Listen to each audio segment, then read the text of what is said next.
Leman aranı qatdı. Ay Leman yazıq onu elə Leman deyib həz onu işə götürsün. Mən nəyimə lazım o uşaqlar. Allah sen niye okursan işini ki? Allah hamdolsun müəllim o işdən çıxartmamışdı. O sadəcə bir xəsiyyət var ki, canlıda elə oturub cəmaatın onun yazısı gəlir.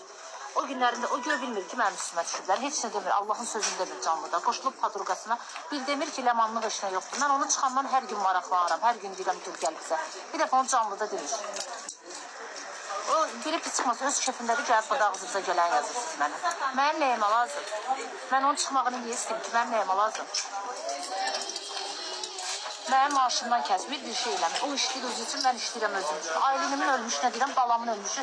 Görməyə hara çatdırırsınız ki, mənlik bir şey yoxdur. Sabah mən də bu gedə bilərəm o psikaya. Müəllim ona dedi ki, Qurana dəl basaram. Sənə bir aylıq o psika verirəm. Bir ay demedi de 15 gün dedim. Dedi 15 bir ay sen git. Yaydız. İstirahat elə, yorulur. Sonra bunu göndereceğim. O getdi oturdu canlıda dedi ki, məni işdən çıxardı. Orada mənlik nə var, qurban olur. Deyirəm dur video çək, deyir yorulmuşam. Deyirəm səhər dur işə gəl, deyir gələ bilmirəm. Yatım qalmışam, yorulmuşam. Dedim